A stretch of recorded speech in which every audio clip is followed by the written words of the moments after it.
kita sudah sampai pada rukun Islam nomor berapa nih? 4 loh. Apa?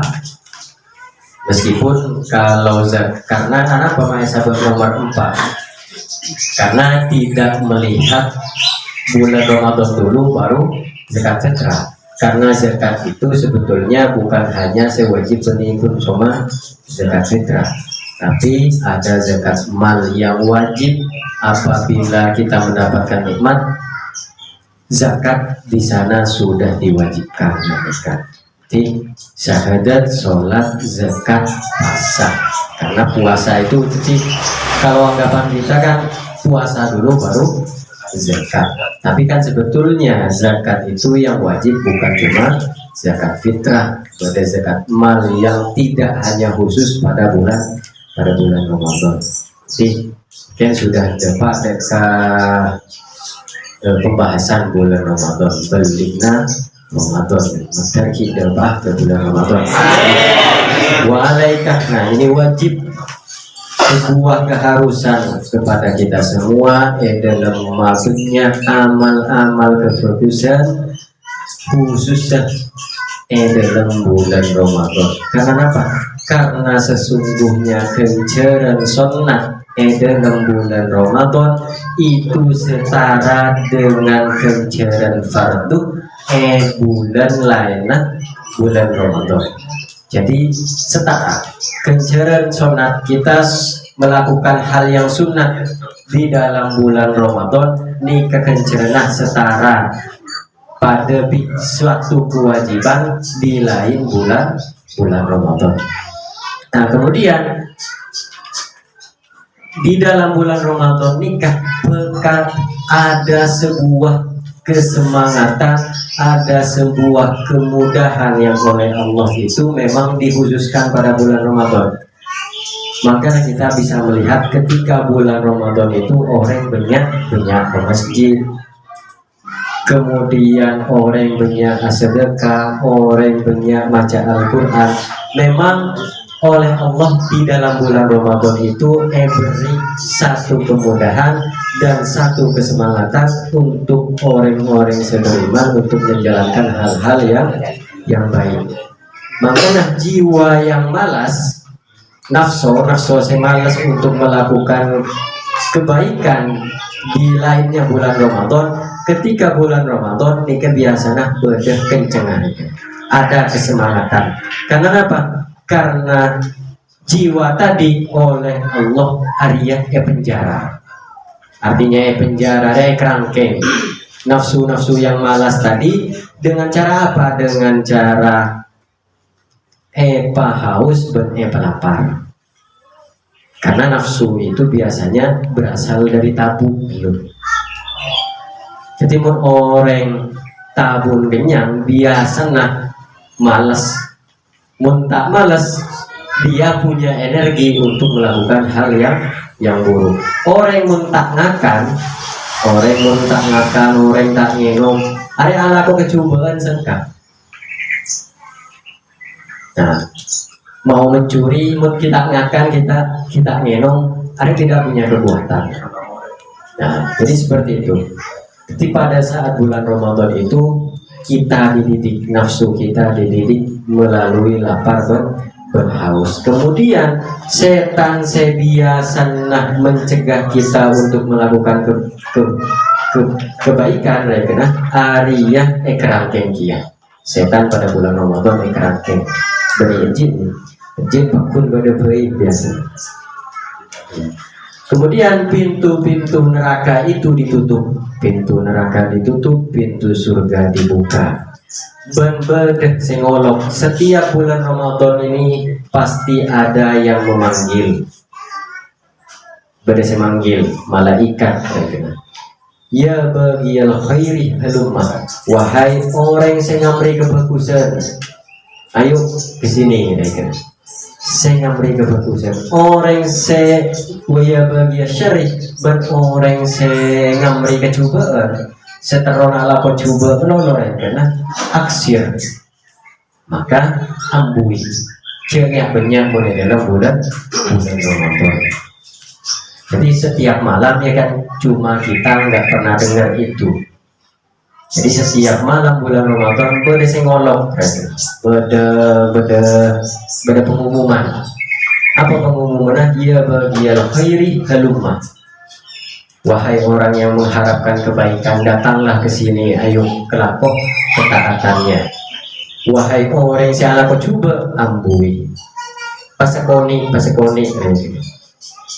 Berpatot di dalam bulan Ramadan itu kita harus berusaha segala sesuatu yang kita lakukan itu orientasinya adalah, tujuannya adalah amal akhirat.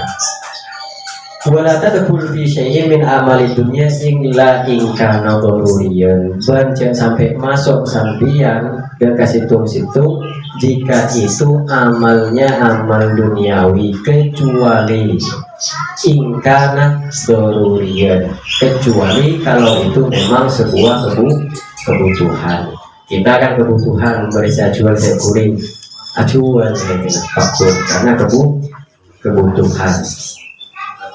Ya, jika sampean oning setuju mana kebutuhan, mana keinginan itu. Nah, kebutuhan semua dipakun untuk kabeh. Yang dagang, yang tidak dagang bisa jual gitu. Nah, wajah segala kabi amril ma'ash, dan yakinlah kesibukan sampian karena perkara penghidupan artinya aisyiriyah kan kehidupan.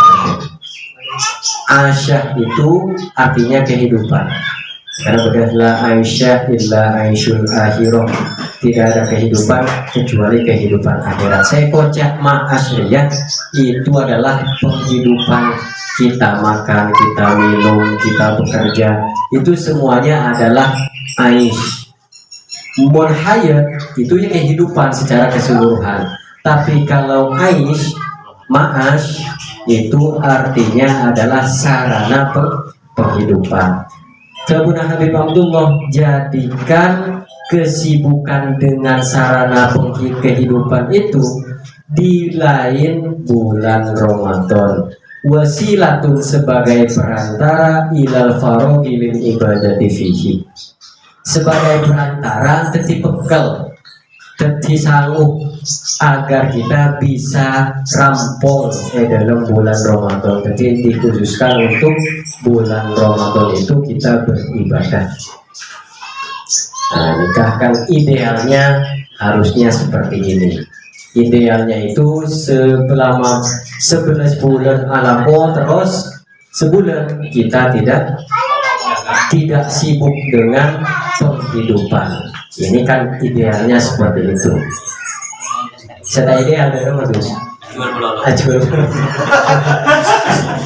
Nah, kemudian terlebih lagi 10 akhir dalam bulan Ramadan.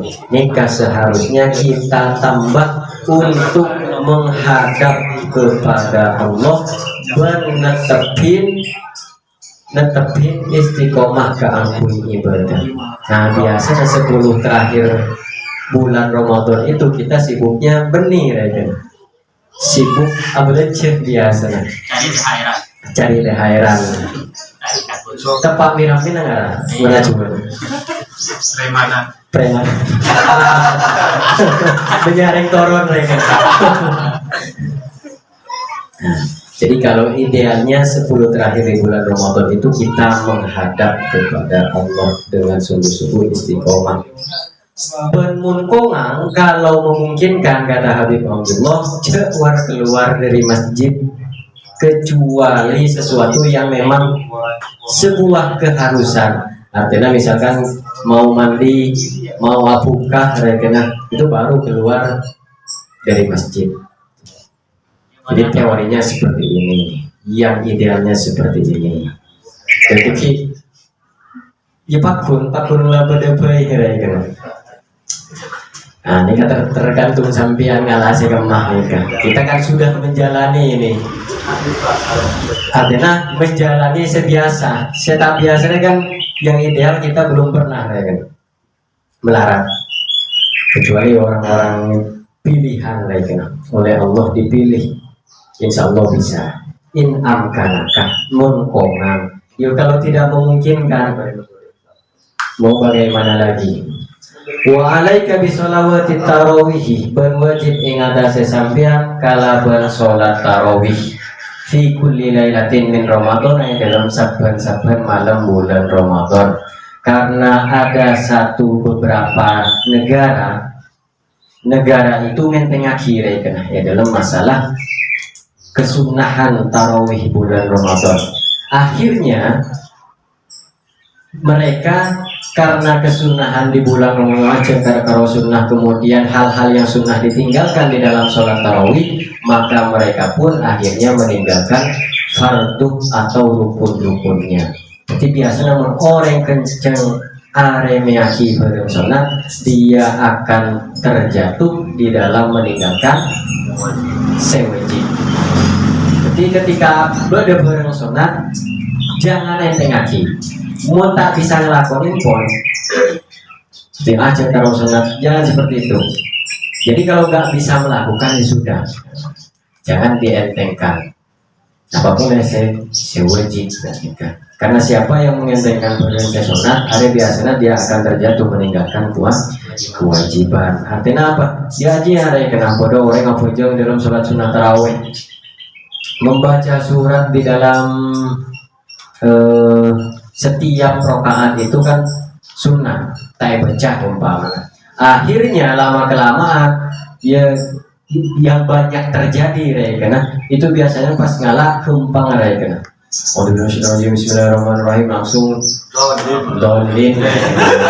Nah itu kan sudah meninggalkan kefarduan. Artinya kempangan kesunat ternyata kelaku, akhirnya yang fardu yang rukun itu ditinggalkan. Tidaknya nggak ada, kemudian rukun-rukun di dalam membaca Fatihah pun tidak ada. Mau tak bisa dicer enteng akhirnya kan. Ya misalkan yang jualan malam mereka kena kopi teruak sholat tarawih. Nah benih langsung pas enteng akhir aja ke sunat. Misalkan kita karena memang lelesok, ya kelakuh deberenah mereka. Misalkan tak baca doa iftitah, ya tak apa, langsung bismillahirrahmanirrahim, alhamdulillahirrahmanirrahim, Allahu Akbar kan. Allahu Akbar, bismillahirrahmanirrahim. Karena yang terjadi pun itu rata-rata seperti itu. Doa kita tidak dibaca. Kemudian dalam tahiyat tidak sampai innaka kami itu majid, cukup kan Allahumma sholli ala sayyidina Muhammad wa ala ali sayyidina Muhammad. Assalamualaikum warahmatullahi wabarakatuh. Nah, karena setelahnya itu Allahumma sholli ala sayyidina Muhammad kama shallaita, itu kan sebetulnya sebuah kesempurnaan kena. Nah misalkan kita kalau sok di dunia eserengkes ya tak apa kena. Jadi cek enteng aki, cek nangkep enteng. Kalau dekat bareng-bareng saya sunat. Ketika kita mengentengkan bareng saya sunat, padahal itu adalah pekerjaannya kanjeng Nabi. Napa boleh lajenlah. Hal-hal yang sunat yang berasal dari kanjeng Nabi itu kenapa boleh kita diremehkan dan kemudian kita hina ya. Berarti kita menghina siapa? Menghina kanjeng Nabi ya. Orang yang kui surban, orang yang kui gamis juga, mungkin mereka mencintai Nabi Muhammad. Itu kan sunnah. Karena tidak semua kita bisa meniru. Beda orang saya bisa ngakui surbana melolong, beda bisa saya ngakui jubana melolong, beda kalau jenggung melolong. Jadi seperti itu ya. Tidak semua kita bisa meniru kanjeng Nabi. Saya sempurna dengan kanjeng Nabi itu tidak bisa. Bisa kita, cuma tidak bisa istiqomah. Kok ngeding Nabi Muhammad pernah mengerjakan ini kelakon. Akhirnya tak kelako boleh. Oh, saya pernah mendengarkan Nabi Muhammad pernah melakukan ini, kelako bin sampean. Itu termasuk hebat dia, meskipun tidak secara terus menerus. Ini kan hebat dia. Beda orang yang oh Nabi Muhammad melakukan ini. Setiap mendengar kesunahan dari Nabi Muhammad, dia berusaha untuk mengerjakan. Itu sudah hebat luar biasa. Karena kata Habib Abdullah, sengkok hebatnya Habib Abdullah, tidak ada sunnah Nabi Muhammad yang pernah sampai kepadaku kecuali saya pasti lakukan itu. Habib Abdullah bin Alwi Al-Hamid nikah merang sintung kesunahan dari Nabi Muhammad, nikah langsung kelaku. Nah, seperti itu. Nah, meskipun dengan sholat tarawih pun Nabi Muhammad kan tidak sepul selama 1 bulan, karena beliau ingin menunjukkan itu bukan kewajiban, tapi sunat dan nikah. Nah, menencerai karena ya coba sengkah yuwis sengkah itu. Jadi jangan cekina lagi nikah. Nah, kita jangan tertipu juga karena orang sunat, karena yang wajib tertinggal. Ini gak coba ya, itu sudah tertipu ya. Orang yang nikah tertipu, sibuk dengan urusan sunnah, tapi yang wajib ketinggalan. Nah, wal ma'rufu min fi'li salafi, yang ma'ruf dari amal-amalnya generasi salaf itu biasanya mereka membagi 30 juz dalam satu malam yang dibaca dalam sholat sunnah tarawih. Itu biasanya sampai nengai Mekah nih kan 1 juz satu juz mereka dalam sholat sunnah tarawih mereka. Benih pas satu sholat tarawih 2 rakaat pas juz enggak, dalam 1 juz itu 20 rakaat mereka. Nah, kita kan cukup dari al-khair dari al-khair sampai al-nas surat-surat pendek dulu. Ini kan sudah luar biasa, sudah luar biasa bagi kita, yang mulai penting lagi tak luar biasa sekali. Jauh.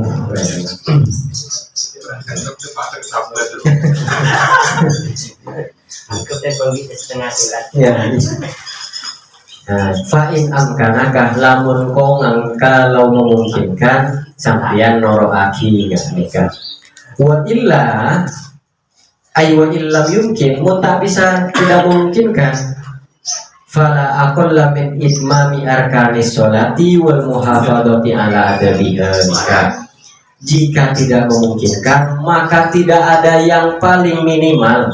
Ada minimal boleh bebenarnya, yaitu kecuali kita menyempurnakan rukunna sholat, berajegeh tata krama sholat nikah jegeh rukunna bertata krama. Cakibur tak bisa sejusen dalam salah satu sholat tarawih beres 20 rakaat tak bisa mahatam, dia cukup paling minimalnya kita jangan sampai meninggalkan rukun beradab-adab. Nah, kemudian bagus sesampean dalam muraqabah, selalu memantau. Nah, kita kan nggak bisa memantau Lailatul Qadar.